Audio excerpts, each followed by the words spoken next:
masyarakat terkait dengan ketersediaan obat-obatan di Indonesia. Mungkin saya akan ke Prof terlebih dahulu nih Prof. Bagaimana sebetulnya Kepala BPOM ini kemudian menyikapi konflik yang sekarang ini terjadi ya Prof? Apakah berpengaruh terkait dengan izin pemasaran ataupun izin edar dari produk farmasi dengan keberpihakan kepada kesehatan masyarakat di Indonesia? Seperti apa Prof? Ya, kita sadar ya bahwa obat dan makanan tentunya itu merupakan hal yang sangat vital bagi kebutuhan orang banyak. Nah, berbicara tentang obat, lebih spesial lagi hubungannya dengan geopolitik yang terjadi, kita harus paham bahwa sebagian obat-obatan itu bahan bakunya masih 90% impor, bahan baku obat atau raw material. Selain itu juga exceptionnya, excipientnya, kemudian juga intermediate produknya, dan sebagian juga produk-produk obat itu bahan bakunya adalah petrokimia.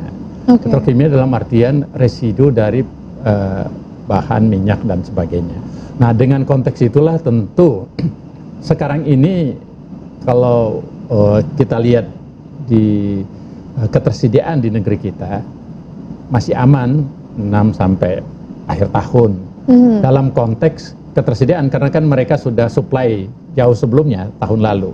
Nah, untuk persiapan setahun. Tetapi kalau perang berlanjut terus pasti akan berpengaruh. Nah, dalam konteks yang lain tentu kita selalu menganggap bahwa ketersediaan obat, khususnya obat-obat esensial, itu merupakan bagian dari ketahanan nasional kita. Sebab jika makanan orang masih bisa substituin atau mengganti dengan produk-produk lain, tapi kalau obat yang esensial kalau tidak tersedia, kasihan rakyat kita yang sakit, bisa berbahaya bagi kesehatannya bahkan jiwanya kan. Dan itu sampai kami sebagai Kepala Badan POM dan negara berpikir bahwa ketersediaan obat itu bagian dari ketahanan nasional kita. Oke, artinya ini bagian dari ketahanan nasional ya Prof ya? Nah, saya juga ingin tahu nih bagaimana sebetulnya dampak konflik global ini terhadap rantai pasok bahan baku farmasi. Mungkin saya ingin ke Pak Tirta dulu nih. Pak Tirta seperti apa Pak? Baik Bu, jadi tadi seperti yang sudah disampaikan oleh Prof Taruna bahwa itu benar adanya. Jadi konflik ini sangat mengganggu oleh karena mungkin pasok minyak yang terhambat di negara-negara yang memproduksi bahan baku. Jadi bahan baku obat itu kira-kira 50% itu diambil dari petrokimia atau dari minyak bumi itu, sisa daripada residu daripada prosesnya itu. Sehingga ini pasti akan berpengaruh.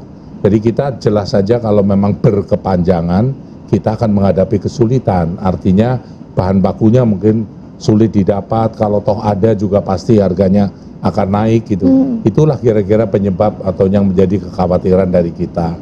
Namun tidak perlu dikhawatirkan, saat ini kita masih cukup tersedia obat-obat. Artinya hingga saat ini masih cukup tersedia, tapi untuk stok bahan bakunya sendiri mungkin bisa dijelaskan lagi Pak, apakah ini akan aman hingga berapa lama lagi atau seperti apa? Rata-rata industri farmasi di Indonesia itu memiliki bahan baku sampai 2-3 bulan. Bahkan ada yang mungkin memiliki bahan baku sampai 6 bulan, 7 bulan. Sehingga saya kira dalam soal obat di Indonesia ini, dari industri anggota kami, hampir semuanya siap tetap memproduksi obat dari bahan baku yang tersedia. Yang dikhawatirkan tadi itu jika berkepanjangan perang ini, ada kemungkinan kita akan ada kekurangan bahan baku.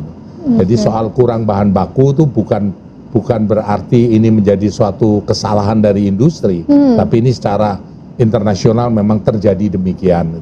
Oke, secara internasional memang terjadi demikian.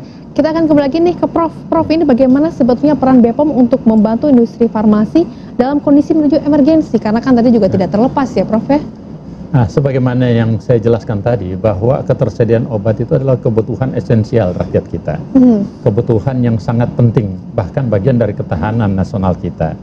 Oleh karena itu, sebagai bagian dari pemerintah, kami tentu akan berupaya semaksimal mungkin dalam hal memastikan ketersediaan itu. Jika dalam hal regulasi dibutuhkan suatu diskresi atau keputusan-keputusan emergensi, itu akan kami lakukan. Contoh yang paling konkret, selama ini beberapa hal untuk yang berhubungan dengan obat, ketersediaan obat dan sebagainya, kita melihat proses pengesahan obat itu kan butuh waktu panjang. Oke. Nah, tapi di bawah kepemimpinan saya dulunya 300 hari kerja, kita buat suatu strategi dan akhirnya jangan lewat 90 hari kerja. Kita diskon 210 hari. Itu salah satu expedite proses. Kemudian ada juga disebut fast track. Jika obat-obat yang dibutuhkan belum tersedia, tetapi dibutuhkan segera, kita menggunakan yang disebut SAS. Special Access Scheme. Special Access. Itu biasanya tidak sampai 24 jam kita sahkan. Nah, untuk ketersediaan obat itu. Kemudian hal yang lain tentu kami akan berupaya membantu industri untuk meyakinkan, karena kan ini juga biasa terkait dengan faktor supply and chain. Baik. Salah satunya misalnya, jika dibutuhkan, perkiraan saya misalnya hampir 50% produk obat itu khususnya kemasannya adalah output dari apa yang kita sebut dengan produk-produk petrokimia yang residu dari, dan ini berpengaruh. Misalnya sekarang ini ketersediaan plastik, kita tahu kemasan plastik obat-obat itu semuanya biasanya ada stripnya, ada pembungkusnya, ada semuanya. Nah mungkin itu kan dibuatkan aturan. Jadi, nah seandainya dibutuhkan, kita bisa ganti, tidak perlu dalam bentuk itu, mungkin disuplai menjadi botol. Nah, aturan-aturan yang bisa menghambat untuk emergency change itu kita akan lakukan. Artinya akan ada solusi-solusi lain ya, Prof? Solusi-solusi itu contoh yang lain. Misalnya kalau misalnya diregulasi. Kemudian aspek reputasi. Tentu keterkaitan antara regulator dengan regulator di berbagai negara kita perlu lakukan, karena misalnya kedekatan Indonesia misalnya dengan top 10 atau regulator terbaik di dunia, misalnya US FDA, Eropa dan sebagainya, kita sudah setara karena kita WHO listed authority, sehingga ada reliance namanya. Nah, proses reliance itu artinya karena kita sudah dianggap setingkat, kita bisa mempengaruhi mereka, dan tentu mereka bisa membantu kita dengan mempengaruhi industri-industri farmasinya. Misalnya untuk mengirimkan dengan suatu jaminan khusus. Misalnya Indonesia kan biasanya juga bertarung itu, Pak ya. Kalau untuk mendapatkan bahan-bahan baku, nah kita bisa yakinkan lebih bagus kamu kirim ke Indonesia dibanding ke negara lain. Ini menarik sekali nih, Prof. Nanti kita juga akan dalami lagi mengenai pembangunan kesehatan, bagaimana ini untuk masyarakat Indonesia. Tapi kita harus jeda terlebih dahulu ya, Prof. Dan juga Pak Tirto. Kita akan kembali pemirsa, sejenak tetaplah bersama kami di Inspirasi Pagi sesaat lagi. Kami pemirsa di Inspirasi Pagi, dan sebelum kita memulai lagi perbincangan di pagi hari ini, saya ingin mengucapkan selamat ulang tahun untuk Prof di ulang tahun yang di tahun ini. Tentunya juga kami doakan ya, semoga tetap panjang umur, sehat selalu juga, Prof. Terima kasih, surprise betul. Tidak sangka akan di betul sekali gitu. Ya pokoknya di tahun ini semoga Prof tambah sukses lagi ya, Prof ya. Amin. Nah, kita akan kembali lagi nih, Prof, untuk berbincang ini mengenai sebetulnya bagaimana upaya BPOM ini terhadap pembangunan kesehatan. Sebagaimana kan ini juga yang telah dinawacitakan oleh Presiden Prabowo Subianto ya, Prof ya, untuk juga memperkuat pembangunan sumber daya manusia dan bahkan ini kesehatan juga. Seperti apa, Prof? Ya, tentu untuk pembangunan bidang kesehatan, kita tahu bahwa peran Badan POM itu sebagai pembantunya Presiden di bidang obat dan makanan. Kita selain kesehatan, kita juga berperan di bidang prosperity. Prosperity dalam artian tentu kesejahteraan rakyat, karena hubungannya dengan makanan dan sebagainya kan. Nah, balik ke peran dalam hal kesehatan tadi.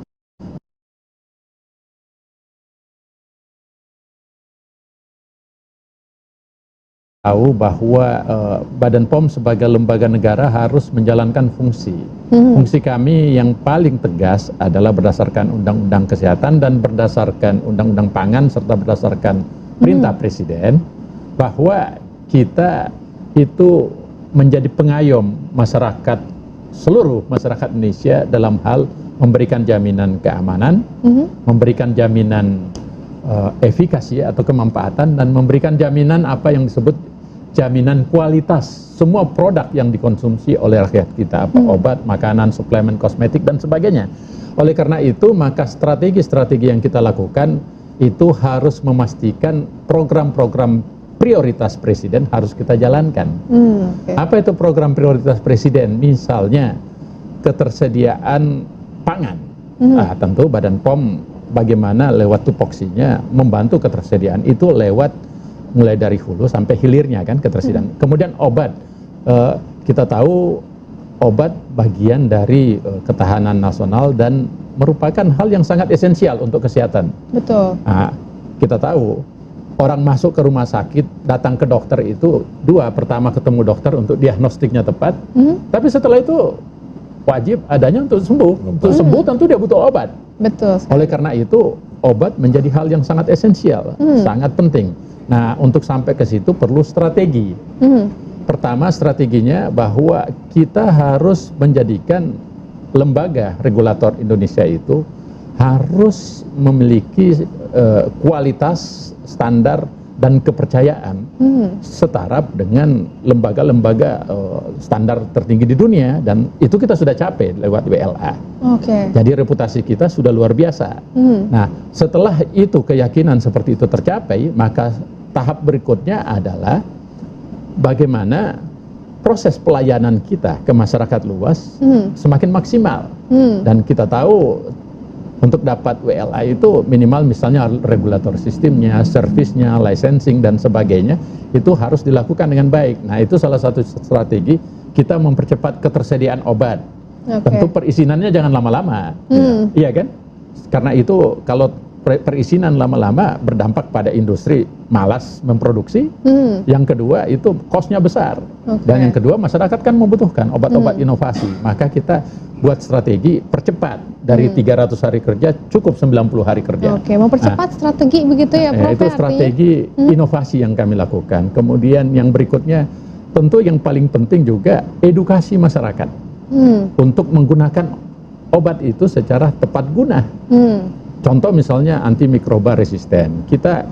Saya melihat kita sekarang ini sudah 43% untuk penicillin terhadap E. coli. Nah, itu kalau cara penggunaan antimikroba tidak tepat, maka itu berbahaya, terjadi resisten, obat tidak bermanfaat lagi. Makanya itu kita edukasi masyarakat. Edukasi yang lain bagaimana penggunaan obat, jangan sampai banyak obat-obat tertentu, tramadol, kemudian obat-obat panadol, trihexil dan sebagainya, itu kalau memang menghilangkan capek dan sebagainya, tapi bisa berdampak aspek-aspek yang merusak masa depan anak. Nah, itu kita perlu edukasi. Nah, kemudian aspek misalnya gas medis yang berhubungan N2O, kita juga babat supaya edukasi itu penting. Nah, oleh karena itu Badan POM mengeluarkan peraturan yang kita sebut peraturan yang nomor 16, partisipasi masyarakat, karena Badan POM punya keterbatasan. Kita perlu libatkan seluruh masyarakat dalam edukasi terhadap obat. Bahkan putri-putri Indonesia kita jadikan sebagai duta. Nah, banyak program-program termasuk inovasi produk misalnya. Selama ini advanced therapeutic medicinal product tidak difasilitasi di negeri kita. Padahal produk biologi sekarang itu sudah 65% dari seluruh total produk obat secara global. Artinya ini edukasi ya menjadi penting begitu ya? Bukan hanya edukasi, kita tambahkan tadi dengan obat-obat yang selama ini belum diatur, kita atur supaya ketersediaan dan keamanannya bisa terjamin. Regulasi juga tadi Regulasi. Tapi kami juga ingin tahu nih Prof, kalau misalkan dari segi industri sendiri nih Pak Tirto, dari industri farmasi mensiasati kenaikan biaya bahan baku agar harga obat ini tetap terjangkau bagi masyarakat Indonesia, seperti apa sebetulnya? Ya, kita memang artinya industri-industri ini harus menyadari situasinya, harus melakukan suatu efisiensi dan sebagainya. Dan ini kita sudah tahu seperti apa yang tadi disampaikan oleh Prof. Taruna, bahwa di Badan POM ini banyak perubahan yang juga memperhatikan kebutuhan daripada industri farmasi ya. Sebagai contoh untuk menunggu registrasi dan sebagainya menjadi lebih singkat, dan akan terus kita berkomunikasi atau berkolaborasi dengan Badan POM untuk memperbaiki sistem-sistem yang mungkin bagi industri menghadapi kesulitan-kesulitan, dengan harapan bahwa Badan POM bisa mencarikan solusi yang lebih baik. Tapi yang jelas dan tegas bahwa harga obat akan dijaga dengan sebaik-baiknya. Dan saat ini harga obat di Indonesia bisa dikatakan obat-obat yang cukup murah, terjangkau luas oleh masyarakat, terutama melalui pelayanan BPJS ya. Dan mungkin bagi negara-negara tetangga kita, obat kita yang untuk kepentingan masyarakat ini jauh lebih banyak dan jauh lebih murah dibanding dari negara-negara tetangga kita. Oke, artinya ini harga obat masih tetap terjangkau ya bagi Iya, masyarakat masih tetap Indonesia. terjangkau. Kita akan lebih dalami lagi nih bagaimana sebetulnya untuk memberikan dukungan terhadap juga tadi dari BPOM, kemudian juga dari sisi pemerintahan juga, dari sisi bisnis juga seperti apa. Tapi kita harus jeda terlebih dahulu pemirsa. Usai jadi kami akan kembali menemani Anda sesaat lagi. Tetaplah bersama kami. Beramat sangat luar biasa. Saya akan ke Prof terlebih dahulu nih Prof. Apakah BPOM juga ini memberikan dukungan pengendalian penyakit tidak menular atau PTM melalui pembatasan seperti konsumsi gula, garam dan juga lemak, seperti apa Prof? Oh iya, benar sekali. Tepatnya tanggal 6 April kemarin saya sudah menandatanganin peraturan Badan POM yang intinya di situ yang disebut dengan Nutri Level. Nutri Level ini berfungsi untuk bagaimana mengontrol GGL, gula, garam, dan lemak. Kita tahu di Indonesia ini 73% penduduk kita meninggal karena penyakit tidak menular. Sementara rata-rata dunia itu cuma 70%. Dan itu dimotori oleh penyakit-penyakit stroke, gagal ginjal, kardiovaskuler, diabetes. Nah, kita tahu ini sangat berat beban negara, beban masyarakat, dan ini bisa dicegah penyakit-penyakit ini dengan cara membatasi gula, garam, dan lemak. Oleh karena itu, kami telah menetapkan Nutri Leveling atau penetapan asupan gula, garam, dan lemak, dan itu tentu kami perlakukan secara bertahap. Tahap awal adalah sifatnya volunteer dan pembinaan masyarakat, edukasi masyarakat. Tahap berikutnya tentu akan masuk kepada tahap yang kita sebut dengan mandatory, tapi itu tentu grace periodnya akan kita diskusikan nanti. Nah, tapi yang paling penting adalah pola Nutri Leveling ini kita bagi atas A, B, C, D dengan warna. Jadi A itu warnanya hijau, hijau itu adalah bagus sekali, sehat. Yang kedua hijau muda, artinya masih sehat.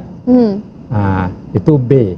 Kemudian C itu sudah mulai kuning, hati-hati.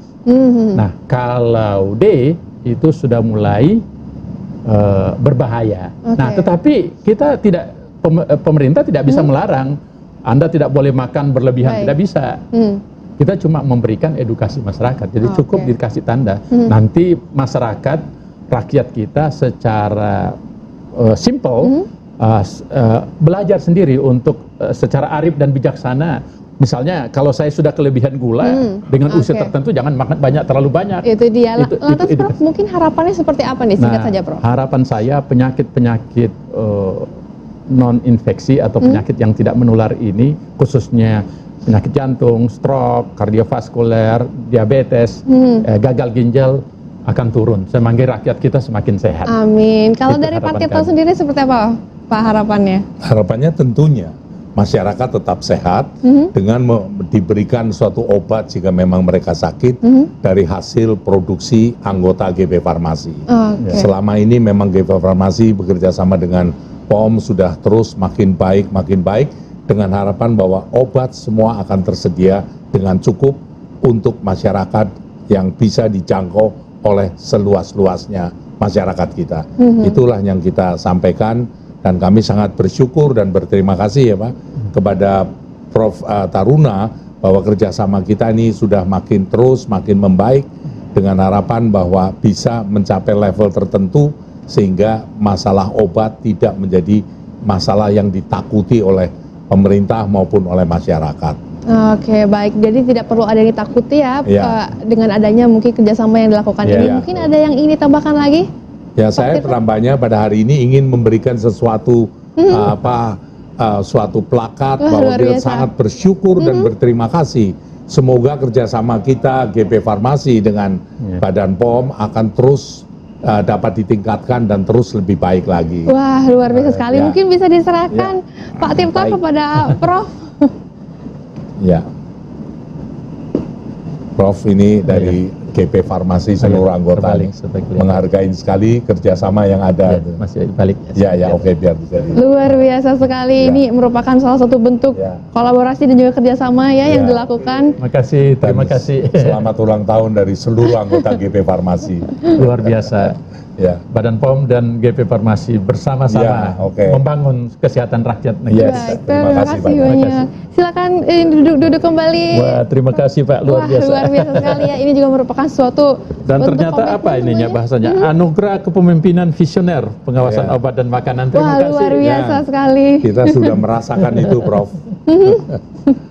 Baik, dan tentunya juga ini diharapkan ya ke depannya sendiri tentunya ketersediaan obat bagi masyarakat juga agar tetap terjangkau hingga selama-lamanya begitu ya Prof. Ya. Terima kasih banyak Prof dan juga Pak Tirto sudah berbincang bersama dengan kami di Inspirasi Pagi. Dan tentunya pemirsa, informasi tadi juga sekaligus menutup jumpa kami di pagi hari ini. Saya Rehana Miza izin pamit undur diri. Terima kasih dan sampai jumpa.